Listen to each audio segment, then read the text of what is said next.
The massive hall buzzed with hundreds of different sounds. Clicks, whistles, roars, and electronic beeps filled the air as 847 different alien species talked at once.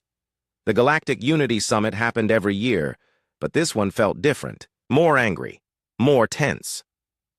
Lee Dongwu sat quietly in the back rows with the other human representatives. He watched the chaos in front of him with calm eyes. Next to him, Park Min-ho took careful notes on his tablet. Kim So-ra studied the alien delegates, trying to understand their body language. The humans had been part of the galactic community for 200 years now.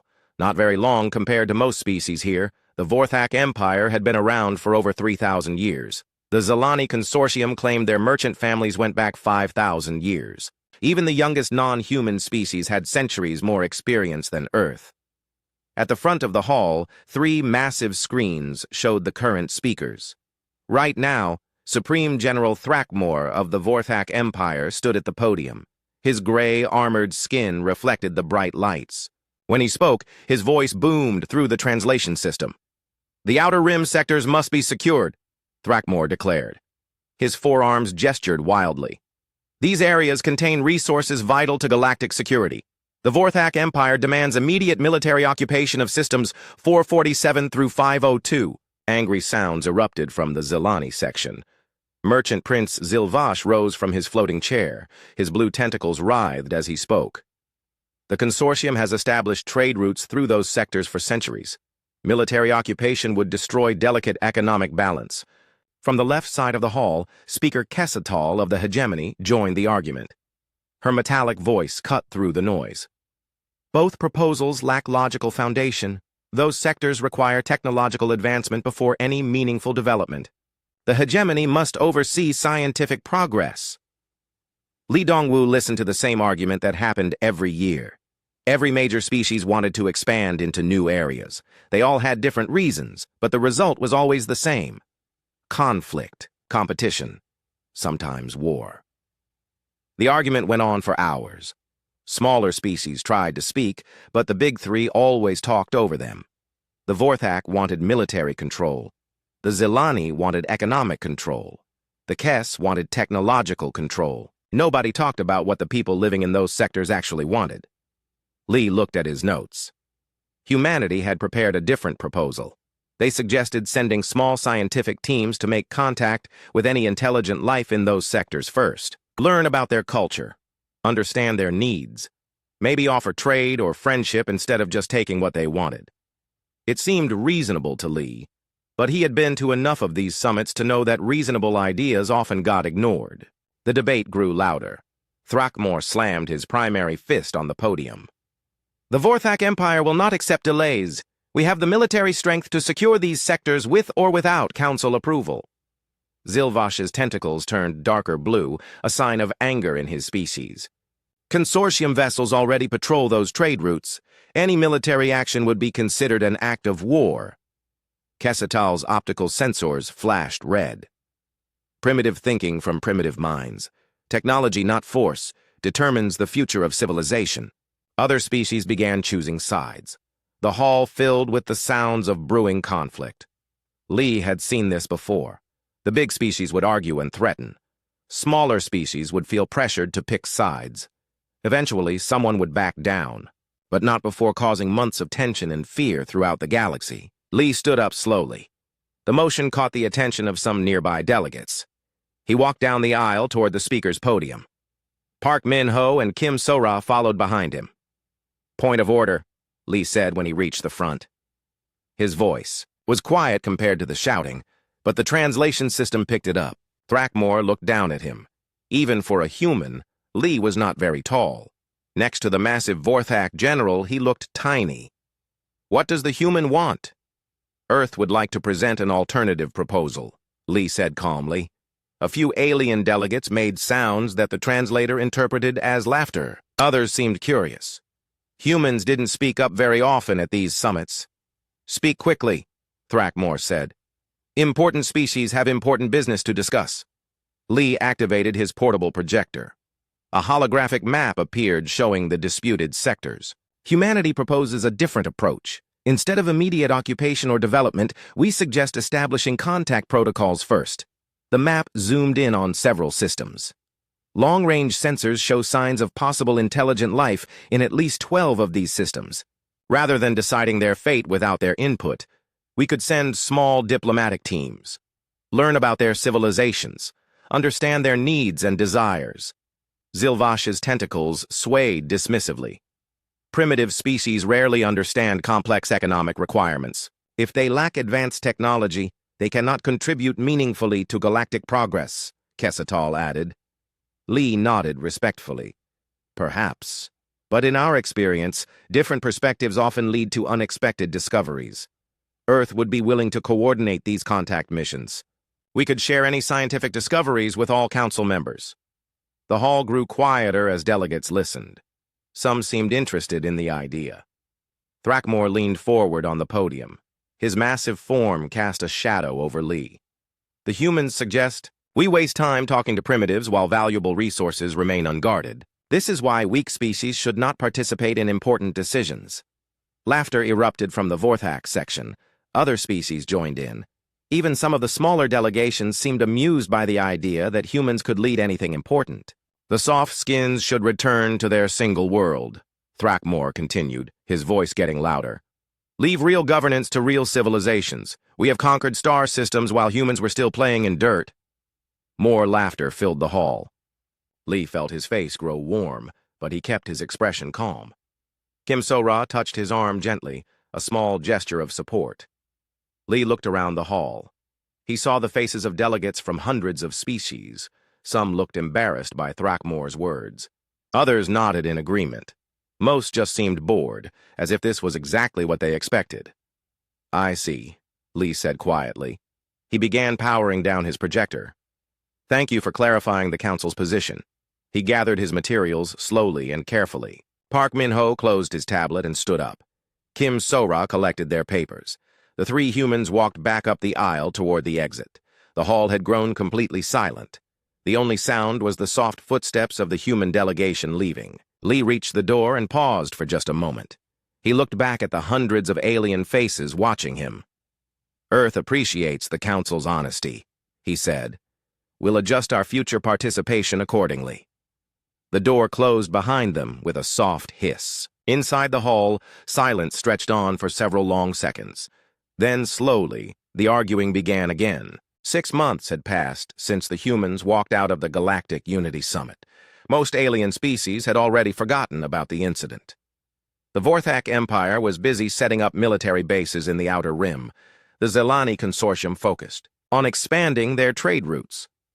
The Kess hegemony started new research projects in the disputed sectors. Nobody paid much attention to what the humans were doing.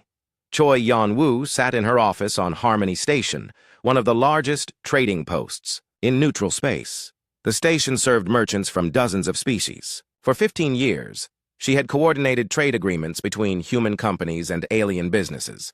Today, she was ending all of them. Her computer screen showed a long list of contracts. Most would expire within the next few months. She had spent weeks making sure that every agreement would end naturally. No broken promises, no angry partners, just quiet, polite withdrawals. The Davidson Mining Company regrets that we cannot renew our partnership with the Zelani Consortium, she typed in her latest message. Due to internal restructuring, we will focus on domestic operations for the foreseeable future. We appreciate your understanding. The message was polite and professional. It gave no real explanation for why one of humanity's largest mining companies was suddenly ending a profitable relationship. But it didn't need to. Business relationships ended all. The time in the galaxy. Choi sent similar messages to 43 other companies that day. Across human space, hundreds of other coordinators were doing the same thing, quietly, politely, without drawing attention. On the other side of the galaxy, O.J. Sung walked through the corridors of the Meridian Research Complex. The facility was a joint project between humans and the Kess hegemony. For 10 years, they had worked together on advanced computer systems. The Kess provided the theoretical knowledge. Humans handled the practical engineering. At least that's what everyone believed.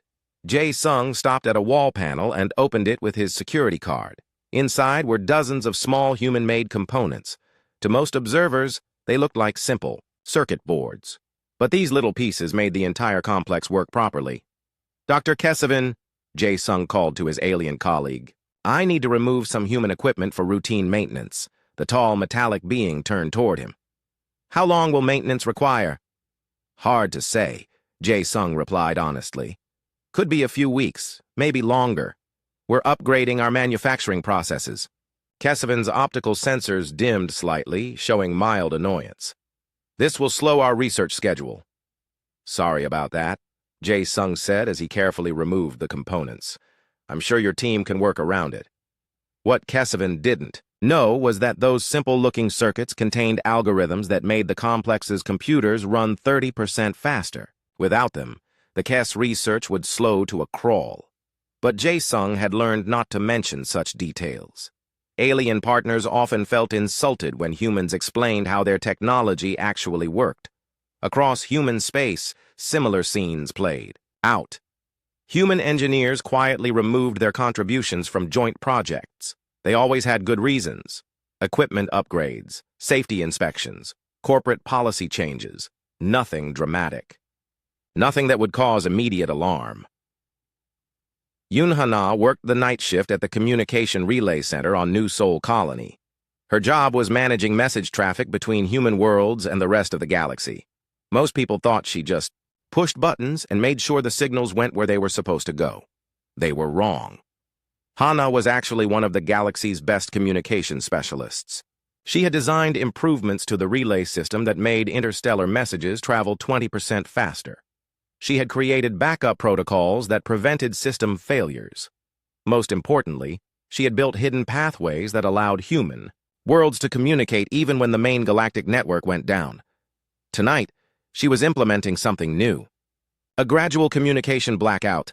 System maintenance in progress, she announced to her alien contacts at other relay stations.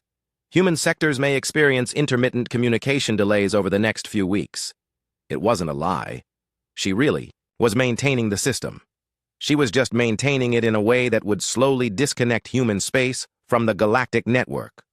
Messages would still get through, but they would take longer. Human worlds would become harder to contact.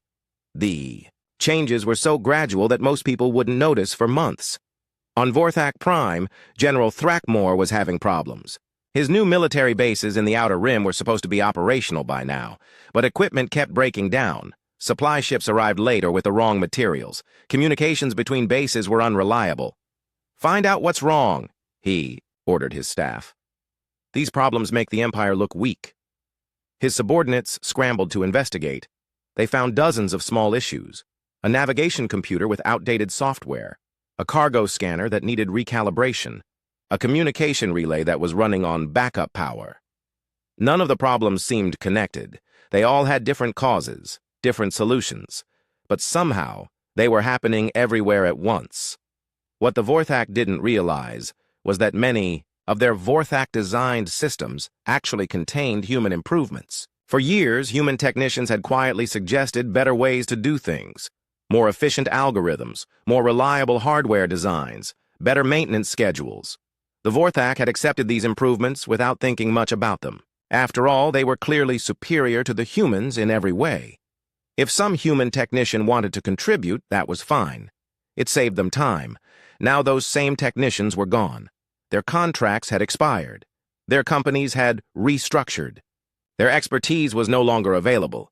The Zelani Consortium was facing different problems. Their trade routes were becoming inefficient. Ships were taking longer to deliver goods. Fuel costs were rising. Profit margins were shrinking. Merchant Prince Zilvash called an emergency meeting of his top advisors. Explain these delays, he demanded, his tentacles writhing with frustration. His logistics coordinator checked her reports. Multiple factors, Your Excellence. Changed traffic patterns in the Nexus sector, new asteroid fields in the Rim route, increased inspection requirements at several stations. All true, all logical explanations. What she didn't mention was that a human logistics specialist named Nam Tae-hyun had been quietly optimizing their trade routes for 8 years. He had found ways to avoid traffic delays. He had negotiated faster inspection procedures. He had established backup routes when problems occurred. Nam's contract with the consortium had ended 3 weeks ago.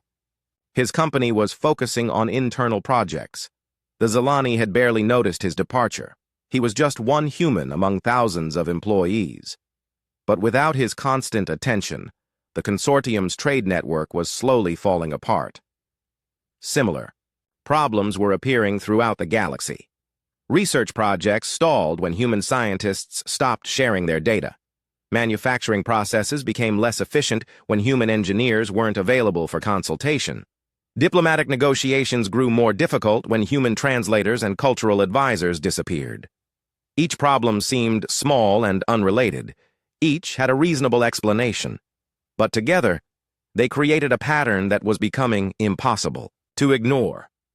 Ambassador Veltar of the Zilani tried to contact Earth for a routine diplomatic check-in. Instead of reaching a human official, he got an automated message.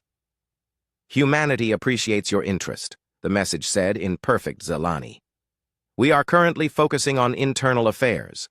Please direct all future communications through standard galactic channels." Veltar tried calling back. Same message. He tried different communication frequencies. Same result. For the first time since the summit, an alien official began to wonder what the humans were really doing. 1 year had passed since the humans quietly walked away.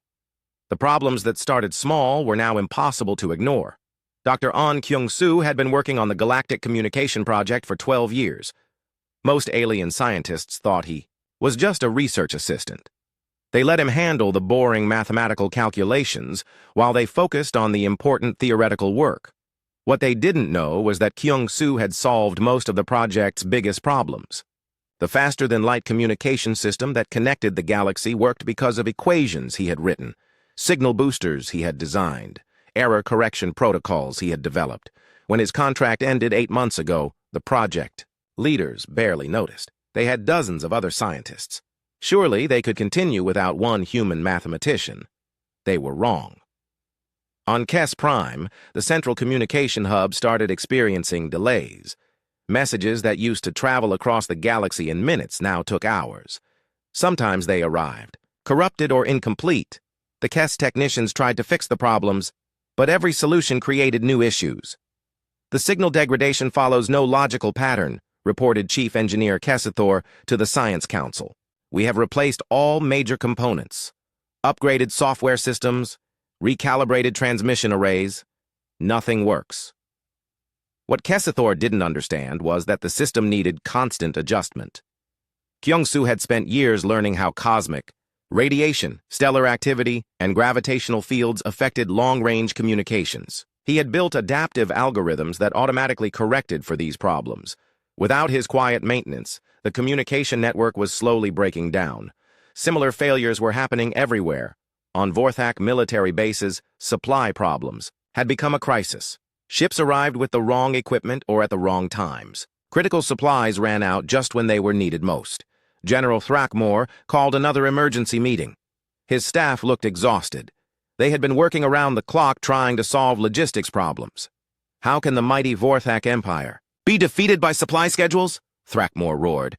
"Our ancestors conquered star systems with less advanced technology." Major Vorthcock nervously checked his reports.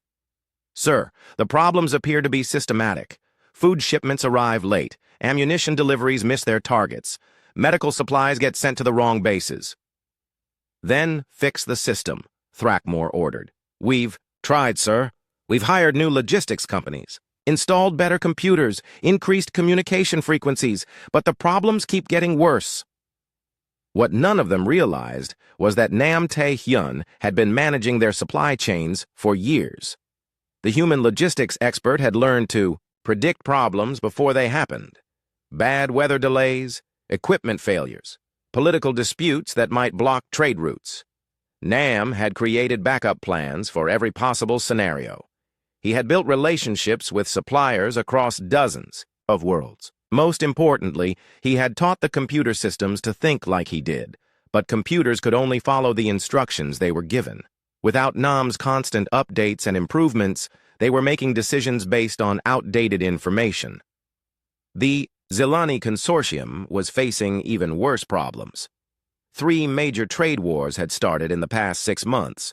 Old business partnerships were breaking down. Merchant families that had worked together for centuries were now bitter enemies. Merchant Prince Zilvash couldn't understand what was happening.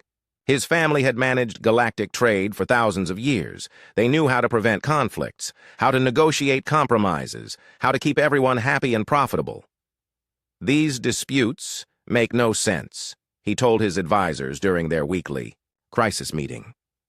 The Hartani Syndicate and the Vex Corporation are fighting over shipping routes they've shared for decades. Why now? His diplomatic advisor Zilmasa checked her files. The conflict started with a simple scheduling dispute. Both companies claimed the same delivery window for the Proxima station. Usually, such problems are resolved quickly. So why? Wasn't this one resolved? Zilmasa hesitated. The usual mediator was unavailable.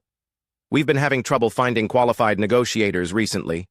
What she didn't want to admit was that the usual mediator had been Kang Mi-young, a human diplomatic specialist. For 8 years, Mi-young had quietly prevented dozens of trade disputes from becoming serious conflicts. She had a talent for understanding what different species really wanted, not what they said they wanted, but their actual concerns and fears. She could find solutions that made everyone feel like they had won.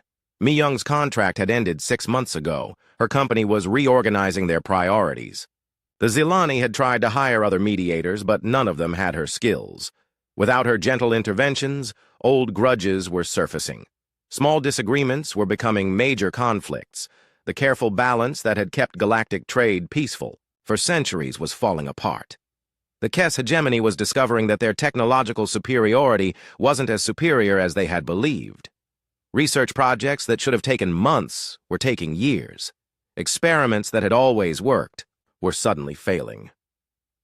In the Meridian Research Complex, Dr. Kesevan stared at his computer screen in frustration. The quantum processing system was running at half speed. Calculations that used to complete in hours now took days. Have the human components been returned from maintenance? He asked his assistant. Negative, came the reply. The human engineers report continued delays in their upgrade process. Kesevan's optical sensors flickered with annoyance. Contact their supervisors. Demand immediate return of our equipment. But when his assistant tried to contact the human company, they got the same polite message that everyone else was receiving. Internal restructuring. Focusing on domestic priorities. Please use standard galactic channels.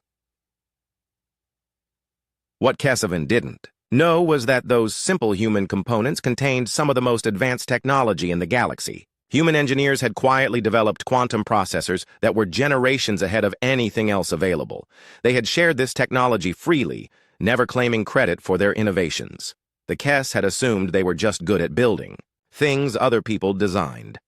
Now, without human technology and expertise, Kess research was grinding to a halt. The problems were spreading to smaller species, too. Colony worlds that depended on efficient trade routes were running short of supplies. Communication networks that connected remote systems were becoming unreliable. Scientific research that had progressed steadily for decades was suddenly stagnating. On the independent world of Sarah Prime, Governor Lux Andra called an emergency meeting of her planetary council. Food shipments from the agricultural worlds are 3 weeks late, she reported. Medical supplies haven't arrived at all. Communication with the trading stations is sporadic. Council member Vexorin checked his reports. Similar problems are affecting dozens of worlds. The galactic infrastructure appears to be failing systematically. How is that possible? These systems have worked for centuries. Unknown. Each system shows different failure patterns. No obvious connections between incidents. But there were connections. Human colony administrators like Bei Su-jin had been quietly helping dozens of independent worlds optimize their systems. Trade, schedules, communication protocols, emergency procedures. These administrators had worked behind the scenes, never seeking recognition. They had simply wanted to help their neighbors succeed. Now their neighbors were discovering how much they had depended on help they hadn't even realized they were receiving. The first armed conflict in over 3 centuries started over something completely trivial. A cargo ship carrying grain to Nexus Station arrived at the same time as a fuel transport heading to Meridian Colony. Both ships claimed the same docking bay. Under normal circumstances, station traffic control would have resolved the conflict. in minutes. But the station's scheduling system was malfunctioning. The traffic controllers were overworked and stressed, and there was no experienced mediator available to calm the situation. The argument escalated. Both ship captains called for backup. Within hours, Vorthak patrol ships were facing off against Zilani escort vessels in neutral space. "This is Vorthak Cruiser Dominator," came the transmission. "Withdraw your vessels immediately. Consortium Transport Prosperity has legal claim to this docking facility," the Zilani captain replied. "Vorthak ships are in violation of neutral space agreements." Neither side wanted to fight, but both sides had been dealing with months of equipment failures, supply problems, and communication breakdowns. Tempers were short, trust was low. The shooting started by accident. A nervous weapons officer misread a sensor contact. Warning: shots were fired. Return fire followed. Within days, the first interstellar war in centuries had begun. As news of the conflict spread across the galaxy, many species began to realize a disturbing truth. The peace and prosperity they had enjoyed for so long hadn't happened by accident. Someone had been working very hard to make it possible, and that someone was no longer there. 18 months after the humans walked away, the Galactic Council held an emergency session. The great hall that had once buzzed with confident voices was now filled with worried whispers and angry accusations. War had spread across 3 sectors. The Vorthak Empire was fighting both the Zilani Consortium and 2 smaller alliances. Trade routes that had operated for millennia were closed. Entire star systems had lost contact with the Galactic Communication Network. Supreme General Thrakmor stood at the podium, but he looked different from the confident leader who had dismissed humanity's proposals. His armor was scarred from recent battles. His forearms moved nervously as he spoke. "The Empire faces challenges on multiple fronts," he admitted. "Supply lines are stretched. Communication with our forward bases is irregular. We request immediate Council support to restore order." Merchant Prince Zilvash rose from his floating chair. His blue tentacles had turned pale with stress. "The Consortium has lost 60% of our trade revenue. Our merchant fleets cannot operate safely. Our negotiation protocols have failed." Speaker Kesatal of the Hegemony stepped forward. Her metallic form seemed dimmer than usual. "Hegemony? Research facilities are operating at 30% efficiency. Our technological advancement has stopped. We cannot provide the scientific support the galaxy requires." The hall erupted in chaos as representatives from hundreds of species began, talking at once. Everyone had problems. Everyone needed help. Nobody had solutions. It was Lim Hyun-woo who first spoke the truth that everyone was beginning to suspect. The young Kess scientist had studied at several universities, including 2 years at Harvard University on Earth. He understood human methods better than most of his people. "Council members," he said, his mechanical voice cutting through the noise, "I have analyzed the pattern of our current failures. The evidence suggests a disturbing conclusion." The hall grew quieter as delegates turned to listen. "Our problems began approximately 18 months ago," Hyun-woo continued. "This timing coincides exactly with humanity's withdrawal from galactic affairs. I believe this is not a coincidence." General Thrakmor's eyes flashed with anger. "You suggest that the humans are sabotaging our systems? This is exactly what we would expect from such a treacherous species." "No," Hyun-woo replied calmly. "I suggest something far more troubling. I believe the humans were not just participants in our civilization. They were the foundation that held it together." Shocked silence filled the hall. The idea that primitive humans could be essential to galactic civilization seemed impossible. Hyun-woo activated his data projector. Charts and graphs appeared in the air above the assembly. "I have studied our technological progress over the past 200 years. Every major advancement shows human involvement. The first chart showed communication technology. Faster than light. Message transmission improved by 300% since human contact. The improvements always came from projects that included human researchers." Another chart appeared. Interstellar logistics efficiency increased by 250% over 2 centuries. Again, human consultants were present in every major breakthrough. More data filled the air. Trade dispute resolution, research productivity, infrastructure maintenance. Colonial development. In every area, progress had accelerated dramatically since humans joined the galactic community. But humans are primitive, protested Merchant Prince Zilvash. They have only one world. Their technology is basic. Their military is weak. Hyunwoo's optical sensors focused on the Zilani leader. With respect, Your Excellence, I believe our assumptions about human capabilities have been incorrect. He brought up a new set of data. I have reviewed academic records from the past century.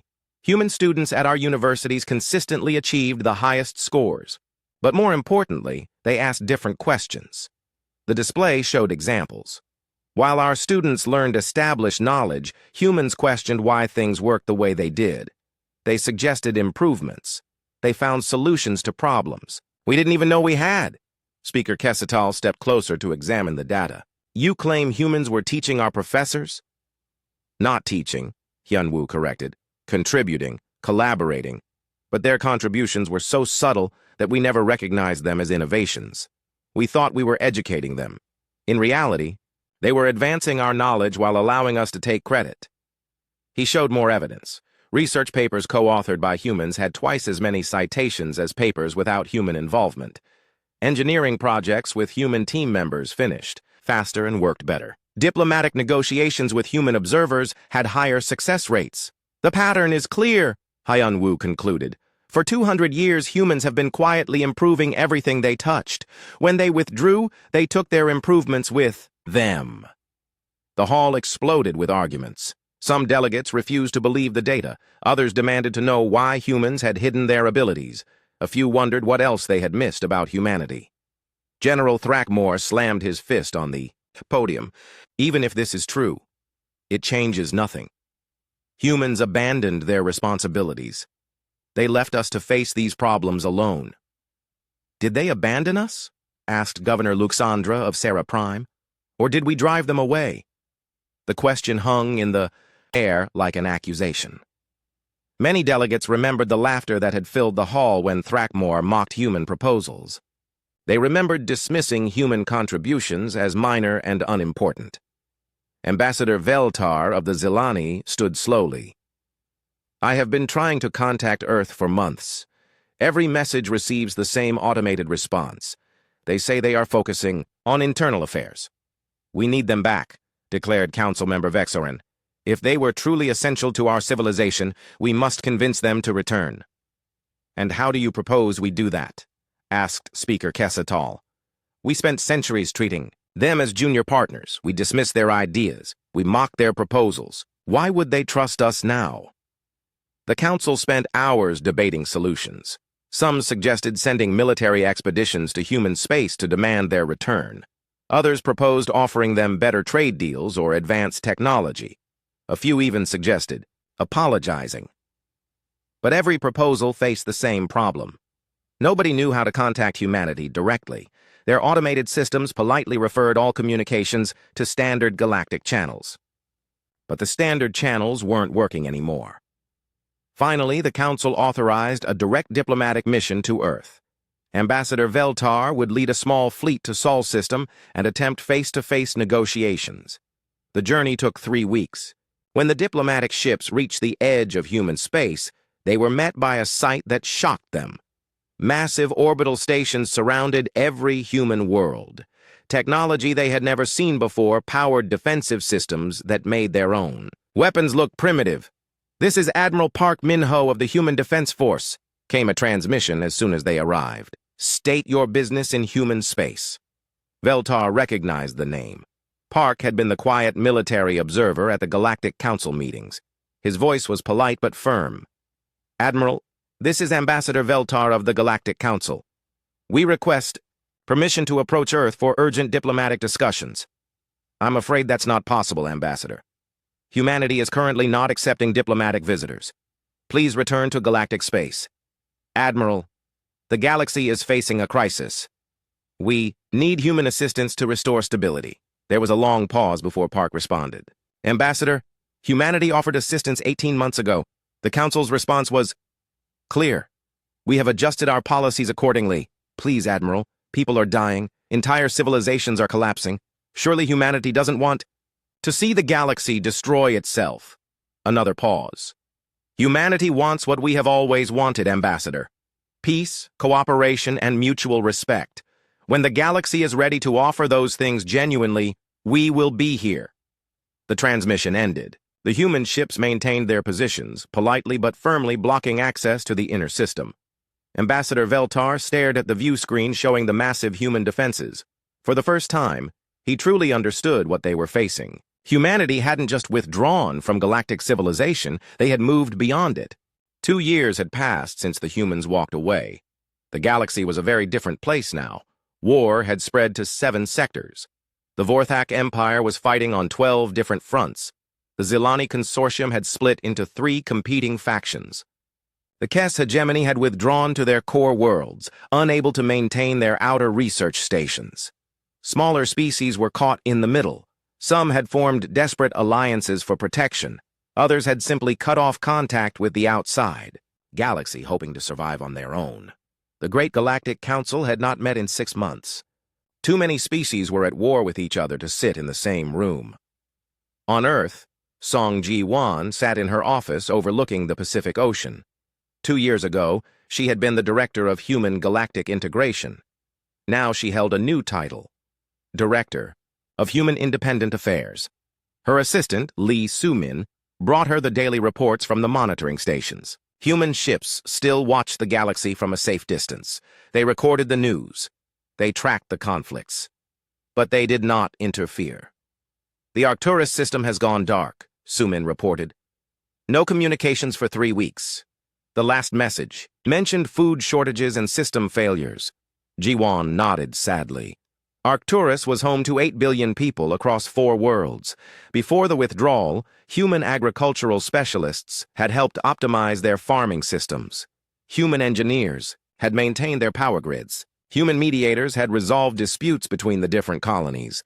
Now those people were struggling to survive without help they had never known they needed. Any requests for assistance? Ji-won asked. 17 this week, same as usual. But they all come through the old galactic channels, official requests from species councils or military commands. Ji-won understood the problem. The alien species still thought in terms of formal diplomacy, government to government, military to military. They couldn't understand that humanity had moved beyond those old systems. What about individual requests? Personal messages? Soo-min checked her other reports. Thousands. Scientists asking for research help. Engineers requesting technical advice. Ordinary people just asking why we left. Those messages hurt the most. Not the angry demands from alien governments, but the confused questions from individuals who had worked alongside humans. People who had considered humans their friends and colleagues. But humanity had learned a hard lesson about the difference between individual friendship and institutional respect. Prepare the broadcast, Ji-won told her assistant. It's time.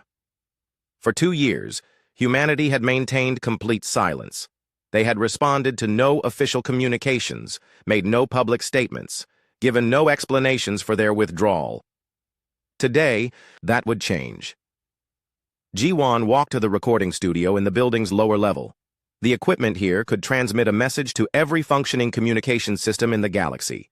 It would reach alien governments, news networks, and individual receivers on millions of worlds. She had spent months writing what she wanted to say. The message needed to be clear, but not angry, firm, but not cruel, honest, but not insulting. Ji-won sat down in front of the camera and began to speak. To the peoples and governments of the galaxy, she began. This is Song Ji-won, speaking for humanity. We have been silent for 2 years. Today, we break that silence to address the confusion and questions surrounding our withdrawal from galactic affairs. Her voice was calm and professional. She could have been giving a corporate presentation or a university lecture. 2 years ago, humanity offered proposals for peaceful cooperation and mutual respect. These proposals were dismissed with laughter and contempt. We were told to leave important decisions to real civilizations. We were advised to return to our single world and stop interfering in galactic affairs. We took that advice. Ji-won paused, letting her words sink in. Around the galaxy, alien leaders and ordinary citizens were listening to the first human communication in 2 years. We came to you in friendship.